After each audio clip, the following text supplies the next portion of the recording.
Apuntes porque la conferencia de prensa de Frati fue interesante. Primero porque lo dijo explícitamente, la medida que estaba tomando Ganadería tenía que ver con... es una medida proteccionista, básicamente para defender la industria, y con eso los trabajadores de la industria frigorífica así lo planteó. Habló de 6 empresas cerradas, de 1000 trabajadores en seguro de paro, y de un momento donde se estaban tomando a buenos precios por parte de los frigoríficos el ganado. Eso respecto a la justificación de fondo. Después, eso fue muy concreto y muy claro, el porqué de la medida. Después, lo que fue menos claro es cómo sigue el procedimiento a partir de ahora, porque habló de que esto era momentáneo, pero no dijo, y se le preguntó en la conferencia, bueno, cuánto iba a durar.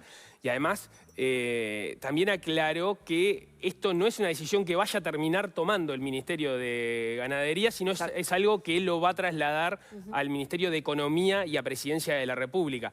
Tiene sentido que haga esa aclaración, porque por lo que tengo entendido, el Ministerio de Ganadería, a excepción de por criterios fitosanitarios, no puede detener la exportación, porque eso requiere otro tipo de intervenciones y que requiere una decisión de gobierno, de presidencia, del Ministerio de Economía, y por eso no puede tomar esa decisión el Ministerio de Ganadería por sí mismo a través de una resolución. Entonces, por eso es la intervención del Ministerio de Economía y la intervención de Presidencia de la que mencionó Frati, a quien se le preguntó qué opinaba el Ministerio de Economía sobre esto, y dijo, vayan y pregúntenle a O'Donnell. Claro, pero antes lo había anunciado como un hecho. Antes lo había anunciado como un hecho. Claro. Después hace una conferencia en la cual se precisa que, bueno, la decisión no va a corresponder al Ministerio de Ganadería, sino que va a tener que intervenir Economía. ¿Cuál es la mirada de Economía sobre esto? Esa es la interrogante ahora. No lo sabemos porque no han hablado públicamente sobre el tema. Lo que sí sabes es que las señales que se han dado hasta ahora, ayer hablábamos con Juan Labraga a propósito de la política comercial y hablábamos de los consensos de Uruguay, una economía que debería profundizar en su economía abierta. Claramente, esta que es una medida proteccionista, explícitamente manejada por parte de Frati, no va en esa línea. No. Hay que ver, y es la pregunta a esta hora, y creo que la próxima vez que aparezcan referentes jerarcas del Ministerio de Economía, no les va a quedar otra que responder sobre el asunto, es qué va a hacer Economía, si efectivamente va a actuar en función de esta preocupación que tiene el Ministerio de Ganadería o no. Porque la decisión final la van a terminar tomando, según dijo Frati, el Presidente de la República y el Ministerio de Economía. Sería sorprendente que la línea de Economía vaya en contra, que hay elementos para pensar que sí, por todo lo que se generó ahora, ¿no? Anteriormente a que resuelva Economía la decisión final. Pero la pregunta la pone Frati arriba de la mesa desde el momento que se hace una comunicación con que se va a tomar estas medidas, y después hace la conferencia de prensa para decir, bueno, en realidad la decisión no la vamos a tomar nosotros, nos pueden seguir llegando solicitudes de exportación de ganado en pie, y nosotros la vamos a trasladar a Economía y a Presidencia. O sea, la pregunta sobre, bueno, pero pará, entonces esta medida ¿se va a sostener? Porque los que van a terminar tomando la decisión no han hablado. ¿En qué medida se da? No, ¿Es una aparte cuestión coordinada es raro o no es que una un cuestión ministro tome coordinada? una decisión y la anuncie así sin hablar con quien resuelve, que es Economía. ¿No debió Frati hablar con O'Donnell antes de generar todo esto? No. Evidentemente.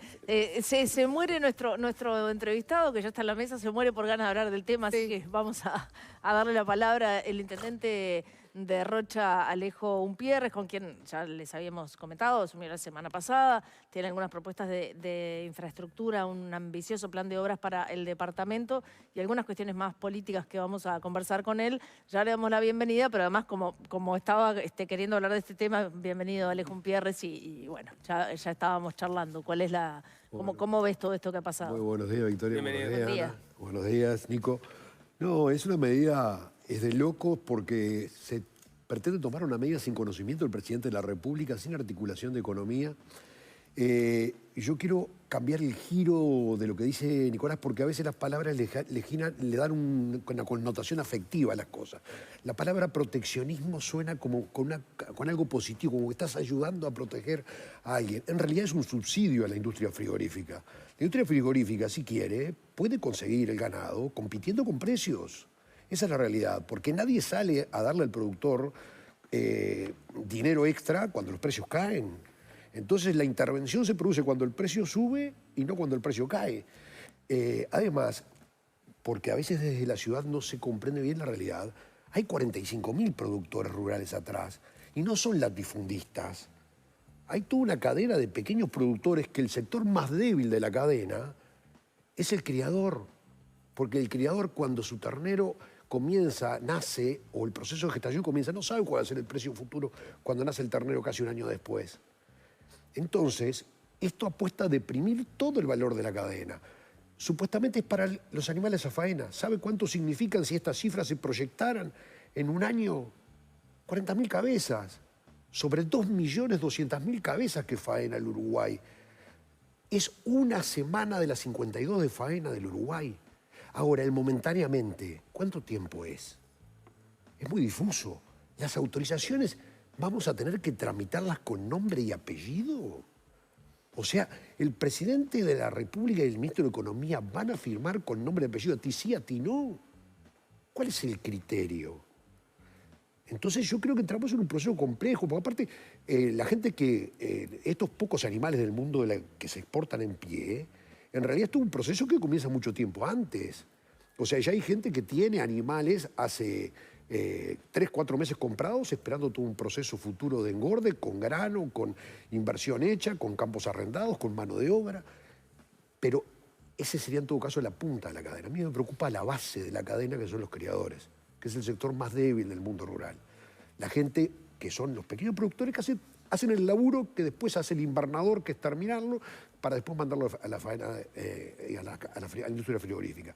Entonces, esto es relaciones carnales, valga la redundancia, entre la industria frigorífica y el Ministerio de Ganadería. No quiero decir el gobierno, porque yo quiero ver qué pasa con el presidente. Me parece increíble. Pero ¿qué pasa con el argumento que dio Frati vinculado a que la idea es proteger las fuentes laborales en el interior del país, en frigoríficos más chicos que se pueden ver afectados?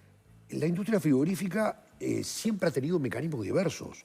El seguro de paro extendido es un mecanismo archiutilizado en la industria frigorífica, que ha sido una forma de subsidio de la sociedad que ha permitido que muchas veces los frigoríficos manejen la faena a través del envío de seguro de paro de trabajadores de la industria frigorífica, que incluso se les extiende más allá de los 6 meses, o del periodo, a veces ha llegado a estar más de un periodo de 1 año y medio, 2, según las dificultades de cada industria frigorífica. Votamos hace poco Schneck, cuando yo estaba en el Parlamento del frigorífico Schneck, extender el seguro de paro. Y esos son los mecanismos. ¿Por qué lo tiene que pagar el sector más débil, que es el sector criador de la cadena? Y en todo caso no buscamos sobre estos mecanismos tradicionales que se han manejado en Uruguay. Yo creo que es una muy mala señal en un mercado de libertad comercial. Entiendo tu punto, pero poniéndome en la cabeza de Frati para buscar una respuesta de tu parte, me queda el interrogante de si con las herramientas que hoy estaban disponibles, de acuerdo al Ministerio actual de Ganadería, no se lograban proteger igualmente esas fuentes de trabajo. Por eso cambiar un poco la propuesta. Ana, las herramientas están en el precio. Si los frigoríficos dan con el precio, hay oferta. Lo que pasa es que todo esto, cuando se maneja el precio, ya conocemos lo que pasó en Argentina. Intentas toquetear el precio, intervienes en el mercado, terminas generando distorsiones, y esto es un subsidio encubierto a la industria frigorífica que lo pagan los productores más pequeños, que son el primer eslabón de la cadena cárnica. Por lo que hizo el kirchnerismo estás hablando, citando a Argentina. Claro, exactamente. Esto es un exabrupto momentáneo que esperemos que sea corregido nada más, porque yo creo que el gobierno tiene que honrar su palabra. Yo creo que el gobierno lo dijo de buena fe, porque esta fue una de las cosas que se planteó desde el principio. La exportación de carne en pie, de ganado en pie, ya tiene décadas en Uruguay, no es nuevo. Y esa fue una de las cosas que el gobierno entrante dijo que no iba a tocar. Ahora empezamos a tocar. Esto no es coherente con lo que dijo el gobierno. Esperemos que se corrija en las próximas horas. Ya que estamos en tema, y por lo menos para aportar un dato más, porque venía a cuento, el país publica hoy que el presidente de la Federación Obrera de la Industria de la Carne, Martín Cardoso, recibió una llamada del presidente de la Federación Rural, Rafael Norme, quien le preguntó si el sindicato había estado detrás de esta medida. Cardoso, de la FOICA, dijo que no se pidió eso, que no les corresponde. Reconoció que la exportación de ganado en pie resta trabajo y quizás deba ser revisada, pero consideró que probablemente incida más en el nivel de actividad de la industria el crecimiento de la carne importada, que pasó de unas 700 toneladas en 2014 a 44.000 en 2024, un crecimiento grande en 10 años, pero dijo que no formaron parte de, por lo menos, de un planteo en ese sentido. Si tú cierras el mercado, lo que generas es un gallinero donde los zorros comen a piacere. Los zorros, la industria frigorífica. Entonces no hay válvula de escape. Tú tienes que morir con la industria frigorífica, que hoy 4 frigoríficos concentran el 60% de la faena, 2 de ellos tienen más del 50% que son brasileros. ¿Para quién estamos trabajando? ¿Para Brasil o para Uruguay? Claro, esta es una medida, la posibilidad de habilitar la exportación de ganado en pie es una medida que por lo menos se empieza a aplicar en el gobierno de la calle Herrera ya hace muchísimos años, más allá de que ha habido discusiones que en algunos momentos se enlentecieron los permisos para poder exportar y tenía que ver con eso, con que haya una válvula de escape para el tema de los precios y no quedar demasiado a merced de los precios de la industria local y tener la posibilidad de vender afuera si los precios internacionales así lo meritaban. Tal cual es, Nicolás. Bien. Bueno, vamos ahora sí a lo que nos convocaba. Exactamente, porque Alejo Umpierres repite en la Intendencia de Rocha y has dicho algo así como que esta es una nueva etapa y que no va a haber continuidad. ¿Por qué? Es raro, porque que un intendente repita y no haya continuidad. Es crítico de la visión del intendente anterior. No es visión crítica, es entender que uno tiene que vivir, el cambio es la única constante de la vida. Y que uno no puede quedar de rehén, uno tiene que tener una mirada revulsiva respecto de sí mismo. Dentro del equipo de gobierno, sin perjuicio que el Serno lo mantuvimos, hicimos 13 cambios de distintas autoridades porque entendemos que la inyección de gente nueva siempre ayuda a generar miradas nuevas y una dinámica nueva que evita las rutinas burocráticas que necesariamente pasan, digo necesariamente porque sucede, el aburguesamiento de la burocracia. Y es una medida buena para de tener esa visión autocrítica. Por supuesto, pretendemos profundizar en políticas de infraestructura, que Rocha mucho las necesita. Hicimos una inversión récord en la historia de Rocha, triplicamos la inversión, la llevamos de 23 millones de dólares a 63 millones, la inversión más grande de toda su historia en Rocha, en infraestructura. Inauguramos políticas sociales totalmente innovadoras. Hoy día Rocha tiene un programa único en el Uruguay que se llama Rocha Vuelve a Sonreír, que es un programa de salud bucal gratuito, móvil, con 3 ómnibus que circulan por todo el departamento, con 7 odontólogos y van a las poblaciones más pequeñas y trabajan gratuitamente para todos los vecinos. 15.000 personas atendidas, 1.500 prótesis bucales colocadas de rehabilitación. Hicimos otra política totalmente novedosa, somos la segunda, hay una en Maldonado, pero nosotros hoy día vamos a comenzar a tener internación, tratamiento de drogas, una oficina venciendo adicciones, que ha logrado recuperar, y esto siempre es un término muy débil, lábil, porque la recaída siempre está a la vuelta de la esquina, pero 400 jóvenes han superado exitosamente, de más de 2.000 que se trataron en este periodo, y en forma gratuita. Sabemos que los tratamientos de adicciones son muy caros, ahora vamos a tener internación gratuita para 22 personas en una escuela rural que conseguimos en convenio con una escuela rural cerrada. Entonces, ha habido toda una política que ahora lo que vamos a hacer es avanzar en ese sentido, incluso con innovaciones. Generalmente los gobiernos no anuncian subas tributarias, las hacen. Ahora, en el caso nuestro, anunciamos rebajas tributarias. El sentido de rebaja tributaria con equidad. No van a pagar contribución inmobiliaria a todos aquellos beneficiarios de tarjetas MIDES. Quien tiene hoy día que recurrir a la tarjeta MIDES, que se dedique a criar al gurí, que se dedique a ponerle las pilchas para la escuela y a llenarle la panza. Y no preocuparse de pagar la contribución. Y lo mismo para los jubilados de menos de 30.000 pesos, que son propietarios de una finca, eliminar la contribución inmobiliaria. O sea, vamos por el lado de la reducción tributaria increíblemente, no por el lado de los aumentos. ¿De cuánta gente estamos hablando aproximadamente? Estamos hablando de 2.423 personas por MIDES y 5.409 jubilados beneficiarios. Una reasignación fiscal en el orden del $1,500,000 por año. ¿Y eso no va a afectar a los que continúan pagando la contribución? ¿No va a haber un aumento para ellos? No, para nada. No hay aumento.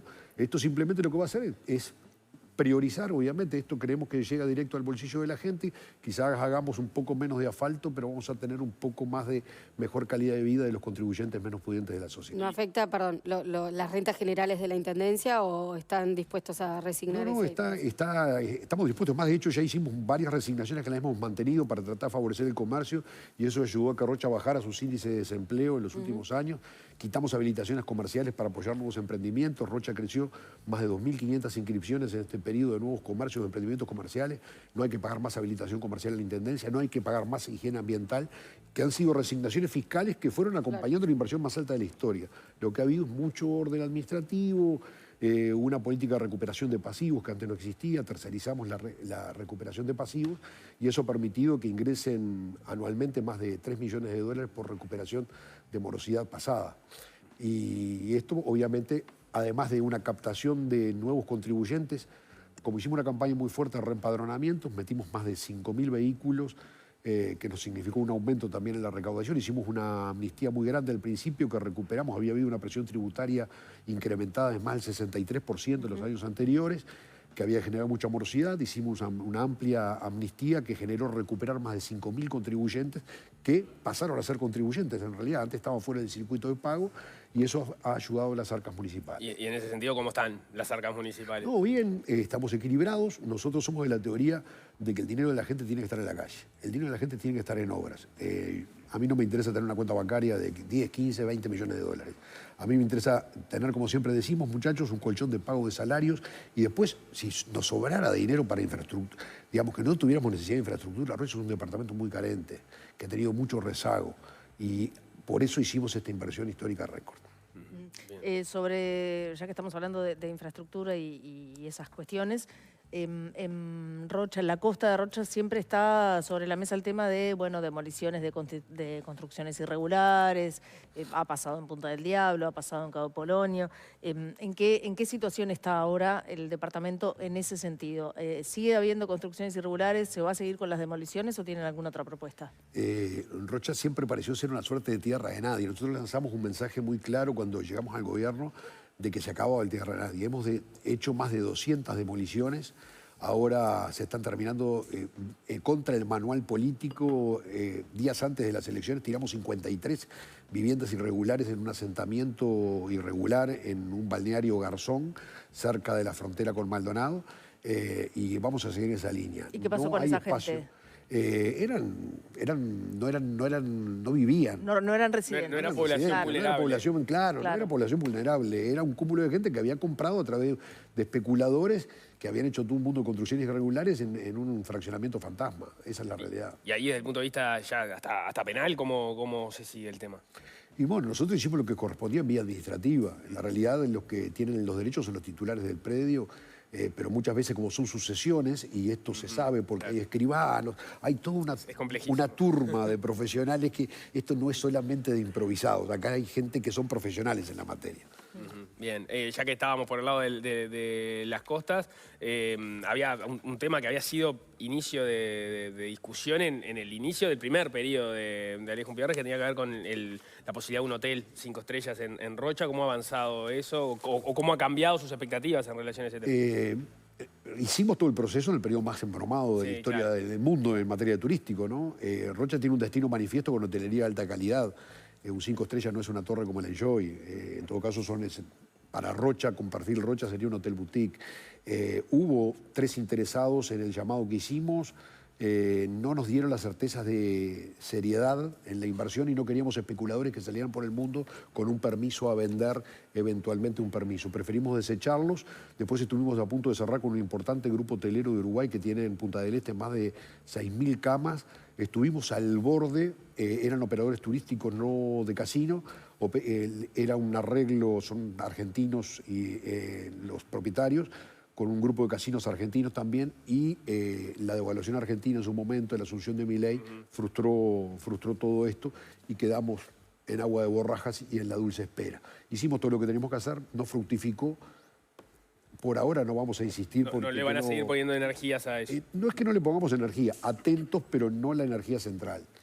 Bien. En la parte de servicios, en Rocha también es otro de los temas que siempre aparece como, sobre todo en verano, que es cuando va más gente al balneario y está siempre superpoblado, por suerte de alguna forma, pero también es verdad que hay mucha queja de, bueno, no es suficiente, hay que esperar 1000 horas para todo, no alcanza, la oferta es menor a la demanda.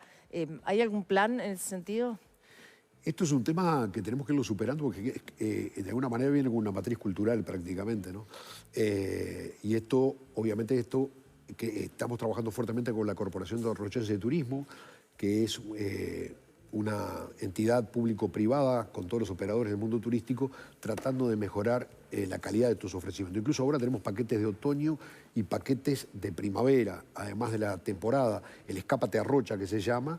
Y ese Escápate a Rocha tiene ofertas promocionales de fines de semana, con 3 noches, un restaurante, más un paseo, a elección de una carta, un menú de opciones de paseos, que cuesta 8.000 pesos, o para jubilados un precio inferior. y hay más, hoy hemos logrado armar esa cadena con más de 80 referentes del mundo tanto gastronómico como hotelero, y ha sido un buen producto que nos está ayudando a desestacionalizar aquello que antes estaba acotado y cada vez más a 45, 60 días reventando, ¿no?, el turismo. Y ha tenido muy buena aceptación, ha generado un muy buen ingreso que se ha medido económicamente a través de la corporación en más de $1 millón. Cambio de tema, el 28 de junio pasado fue cuando el Partido Nacional eligió al presidente del directorio. ¿Fuiste uno de los convencionales que no asistió a votar?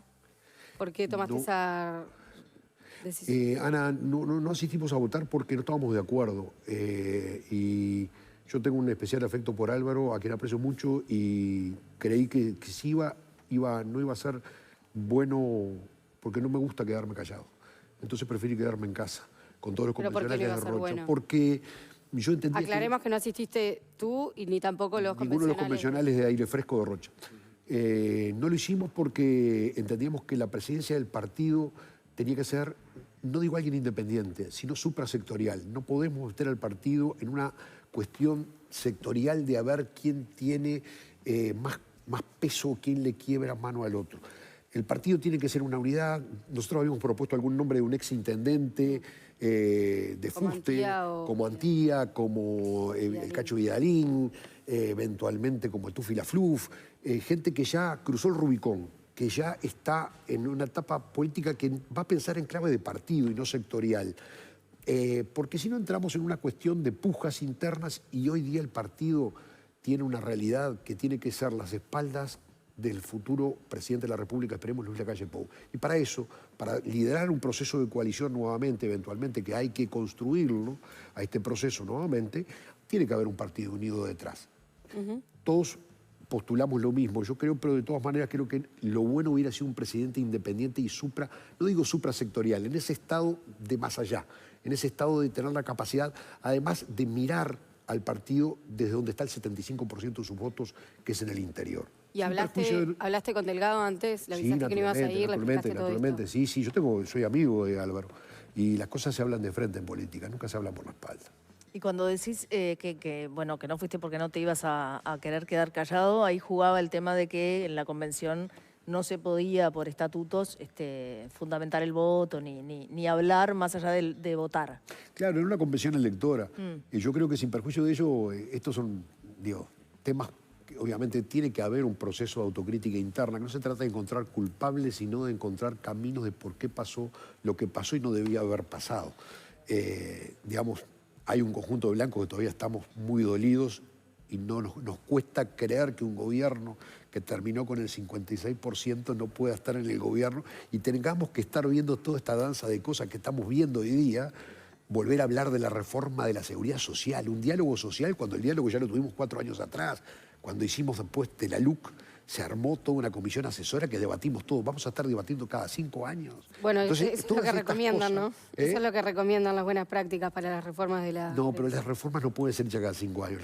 Tiene que ser un horizonte de 20 años, que es la idea. Cada 20 años se reexaminan los sistemas de seguridad social, salvo que hayan hechos decisivos. La demografía más o menos relativamente previsible.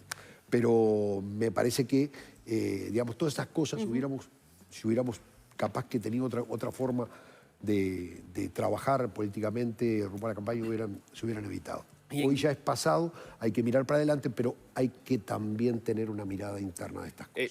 Pero ¿en qué situación deja esto la realidad, la interna y la dirigencia del partido? Pensando en que, vos no fuiste y decís esto, entendés que Delgado no era la persona, se han visto presiones de Graciela Bianchi diciendo en una línea similar que le había sugerido a Delgado no presentarse, Búsqueda publicó, no ha habido una palabra de parte de él, pero que el expresidente de la República le habría trasladado a Delgado que quizás no era el momento para que se presentara como candidato. Martín Lema ayer también había planteado algunas cuestiones vinculadas a, si no tenía que, por ejemplo, dejar el Senado para que esa discusión no siguiera arriba de la mesa. O sea, ya no estoy hablando de actores relevantes de otros sectores del Partido Nacional. Son miradas desde adentro del propio Aire Fresco, de los principales dirigentes de Aire Fresco, con esas miradas críticas a propósito de alguna de las Concuerdo con la posición de Lema, concuerdo con la posición de Lema. Debería renunciar el Senado, digamos. Sí, yo creo que sí. El partido es una estructura muy importante, tiene 19 departamentales, tiene un centro de estudios, tiene sectores y oficinas de juventud, tiene comisiones de asuntos políticos, lleva mucho tiempo. Indistintamente de la discusión sobre si... Para eso hay una termina o remuneración. No importa la remuneración, yo creo que es un tema de concentración, por decirlo así. Y aparte, bueno, era de lo que se había hablado en forma previa de alguna manera, y no creo que sea buena cosa hacer... no creo en las águilas bicéfalas. ¿Pero te parece que el partido de alguna forma le tiene que pedir a Delgado, le tiene que exigir que renuncie al Senado y se quede solo en el directorio? No hay ninguna norma expresa. Nosotros tenemos lo jurídico, no hay ningún impedimento para ello. Es simplemente de lo que uno cree conveniente nada más. ¿Pero Una qué? cuestión ética. ¿Es una cuestión ética. No, yo no lo digo que sea una cuestión ética, no es una cuestión de ética, es una cuestión de trabajo. ¿Pero qué opinión tenés en relación a que Delgado, que integró la fórmula que perdió con el Frente Amplio, desoya a Aire Fresco, desoya eventualmente a la Calle Pou, como informó Búsqueda, desoya a otros como Heber también, que le sugirió que se bajara de la candidatura? En fin, ¿qué está pasando que hay ahí? Bueno, la democracia partidaria habló, y aunque no esté de acuerdo con ello, es la democracia partidaria. Es un mecanismo que incluso yo creo que en algunas cosas tenemos que revisarlo, lo digo claramente, yo creo que el voto tiene que ser secreto. Es increíble que un partido que haya luchado más de un siglo por el voto secreto tengamos si bien el voto secreto existe en la forma previa de conformar la convención y somos todos dirigentes, me parece que el voto también debe ser secreto en la convención. ¿Pero te parece que eso influyó en la decisión que termina tomando la No, convención? yo no digo, pero digo que en todo caso se liberen todas las conciencias, porque en definitiva es eso, ¿no? Un convencional después pasa a representar una porción de soberanía partidaria, es como un legislador, y esta es la vieja discusión de los mandatos imperativos o de la libertad del diputado, ¿no? Entonces, son dos cosas. Yo siempre, ante la duda, la libertad. ¿No te convence el argumento que manejó Juan Martín Rodríguez, a quien le tocó presidir precisamente la convención, de que el anonimato en todo caso es para los representados, no para los representantes, y que los convencionales asumen un compromiso frente a quienes lo eligieron de que se van a comportar de determinada manera? Yo creo que el compromiso lo tiene, o sea, quien decide quién cumple o quién no cumple es el elector. Después cuando tiene que reelegir. Ese es el mecanismo democrático. ¿Cuáles son los principales argumentos o razones que vas a llevar cuando empiece la autocrítica o la evaluación de por qué no se alcanzó el gobierno nuevamente? ¿Cuáles van a ser tus líneas de análisis? Yo, unos años atrás, había preparado un documento, a mí me gusta escribir, y había un libro de Metol Ferré que estaba muy bueno, el Uruguay como problema, y entonces yo hice un documento interno, debate interno, llamaba el Partido Nacional como problema. Entonces, allí hacíamos una serie de exámenes de varias líneas de acción, de la importancia primero de tratar de generar un partido que lograra cosmopolitizarse, dejar de tomar algunas posturas, digamos, que no condicen con la historia liberal del partido. O sea que yo siento, pero esta es una visión muy, muy personal, no quiero ni involucrar sectores, tema de matrimonio homosexual, despenalización del aborto, adopción por parejas homosexuales, o sea, hay matrimonio trans, para poner algunas cosas que yo digo que son de agenda que no son de derecha ni son de izquierda, son de la libertad. Como yo digo, el Estado no tiene que entrar en tu dormitorio. O sea, el Estado entra en tu bolsillo por la vía de contribuyente, pero no entra en tu vida privada. Y algunas cosas de esas nos generan a veces de que no logramos generar un grado de sintonía con determinadas zonas poblacionales que cuesta traducirles un mensaje. Y además, yo soy un partido que creo que tenemos que acercarnos mucho al mundo de la cultura, porque a veces, es verdad, la cultura ha sido cooptada, igual que el carnaval, por la izquierda, y eso nos genera un acto refractario, nos alejamos, y nos alejamos institucionalmente como partido, porque en realidad pintores o escultores o escritores que son votantes del Partido Nacional los hay por cantidad. Lo que pasa es que la regla es no manifestarse, porque hay una censura cultural muy fuerte. Pero decís con el tema que planteabas antes que el Partido Nacional mantiene una postura muy conservadora ante la sociedad y así les que lo ven. Yo no digo muy conservadora, porque esto es en una temática concreta. Después en otras cosas, obviamente, yo soy un liberal, pero hay que ser, como digo yo, liberal de cesera, de mollera y de cadera, completo. Las 3 formas de ser liberal. Entonces, es una presión que se puede usar. Y además, si me tengo que definir, soy un liberal social. Soy un liberal social de John Rawls, de Isaiah Berlin, o sea, el liberalismo con visión social. O sea, pero tus aportes al proceso de porque la democracia autocrítica... pone el acento en el Estado. El liberal social pone el acento en el individuo, pero en la creencia de que hay políticas sociales que nos permiten ser libres. La libertad no es declamatoria. Tiene que tener políticas sociales que te ayuden a ser libre. Es una discusión interesante porque me da la impresión, y corregime, hay una discusión dentro del Partido Nacional, o por lo menos que algunos actores parecen estar tomando esa bandera, que tiene que ver con algo que vos sugerías, la hegemonía que tiene la izquierda en determinados sectores, pero que vos lo que decís es, bueno, pues justamente porque nosotros nos fuimos alejando de ahí, tenemos que recuperar algunos espacios y algunas banderas que quedamos en la vereda de enfrente, pero no necesariamente tenemos por qué estar en la vereda de enfrente. Parecería que hay otros actores que hacen esa lectura de, bueno, acá hay campos que se cedieron a la izquierda, nosotros nos tenemos que replegar en nuestras posiciones, que no son esas, porque esa es una agenda de la izquierda, ¿no? Está esa discusión. No es una agenda de la izquierda. La izquierda se dedicó a perseguir homosexuales durante décadas. Esa es la realidad. La izquierda nunca fue en clave ambientalista. Y los temas ambientales o los temas de la vida, de la sexualidad, no son ni de izquierda ni de derecha. Son temas de libertad. Pero mi pregunta es, ¿ese es un debate que vos reconocés que está dentro del Partido Nacional?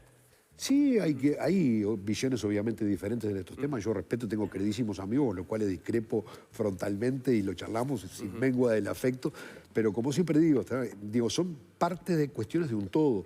Yo soy productor rural, pero digamos, los partidos tienen que tener, hoy día, cuando el 95% de la población es urbana, tienes que tener una cosmovisión más urbana, sin perjuicio de representar también y, de alguna manera, empujar el mundo de la ruralidad. Pero yo no quiero estar vestido de gaucho todo el día. Me queda la duda de si en este proceso de autocrítica que va a iniciar el Partido Nacional, tus aportes van a ser de este orden más filosófico o te vas también a centrar en críticas en la campaña electoral que hayan existido. La única cosa que permito que te diga, todas esas cosas las quiero discutir adentro de casa. No quiero hacerla públicamente porque la televisión me corresponde hacerla en la interna. Además tenemos ahora una linda instancia que comenzamos en estas próximas horas, que es el debate presupuestal. En el Congreso de Intendentes estamos trabajando por el Partido Nacional, hemos sido designados el intendente Nicolás Olivera y yo para trabajar en materia de lo que es la partida de los dineros de descentralización, digamos, que van en el presupuesto nacional. Estamos ultimando detalles, mañana tenemos Congreso de Intendentes, tenemos que charlar con los demás partidos integrantes para ver si logramos conformar una opinión global del interior sin perjuicio de los partidos, porque en definitiva el Frente Amplio también tiene intendencias, incluso algunas nuevas que nunca había tenido, como La Valleja, o nuevamente Río Negro, y obviamente el interés deja de ser ya partidario, sino que es territorial, o por lo menos tendremos que entenderlo así. Esto es cada cual en su lado del mostrador. Quizá un día, si me toca estar del otro lado, defienda el otro lado, pero hoy estoy acá y tengo que defender esto. Y bueno, ahora estuvimos ayer terminando de revisar con el grupo de técnicos del Partido Nacional los números globales, y creo que es una buena cosa porque la gente tiene que saberlo. Las partidas de descentralización en la administración de la calle Pou, o sea, los dineros que se destinaron al interior del país, crecieron un 9% en términos reales en el quinquenio a pesar de la pandemia. 242 millones de dólares adicionales fueron al interior de los gobiernos, a los gobiernos departamentales, no al interior, no a la obra pública del Ministerio de Transporte, Salud Pública, no, a los gobiernos departamentales. 242 millones de dólares. Y esto es un camino que obviamente no es nuevo. Ojo, Mujica también lo hizo Tabaré Vázquez. Venimos en un proceso afortunadamente sostenido que tiene que seguir increyendo. Yo creo que Yamandú, que aparte no tenemos que contarle nada, porque ni nos vamos a victimizar, ni vamos a hacer el lamento boliviano en los enanitos verdes, porque es obvio que él sabe la realidad nuestra clarísimo. Y si él tiene la sensibilidad, naturalmente que yo creo que la tiene, y logramos congeniar con la economía, continuar en este proceso. Bien. Si nos dieron 242 millones de dólares en el periodo anterior para todas las intendencias, acá hablamos de todos los partidos además, bueno, por lo menos, yo digo que Yamandú no puede quedarse con menos de 242 millones y tiene que demostrar que es más todavía. Alejo Umpierres, intendente de Rocha, muchísimas gracias. Bueno, ¿me deja pasar un chiquito antes de irme? Claro. Breve. Es un chivo. Breve, pues tenemos que ir a No, tanda. publicamos un libro, el quinto libro de nuestra autoría. Y ahora es el caso, traje uno solo, no se llama Bien. se llama El curioso caso del Cabo Gómez y otros cuentos, que está prologado por Hugo Burel. Es nuestro quinto libro, vamos a hacer la presentación en breve en Montevideo. Y bueno, esta es una invitación a la lectura también de otra de las cosas que hacemos, en que nos entretenemos de vez en Perfecto. cuando. Bueno, felicitaciones. En este caso, ficción también ha publicado ensayos, ¿no? Sí, hemos publicado La Forja de la Libertad, un libro sobre Carlos Julio Pereira, un republicano integral, y 2 libros sobre poesía, uno poesía amorosa, no me malinterpretes, y el otro que se llama Antropofagias, que es un poco el hombre que se come al hombre. Siempre discuto con Luis, porque Luis no ama a Hobbes, tiene esa odia pelea a Tomás con- Hobbes, y yo digo que lamentablemente Hobbes, aunque tengamos que odiarlo, es el que termina triunfando. Bien. Muchísimas gracias. Gracias. Estos Muchas minutos. gracias. Hacemos un corte al regreso.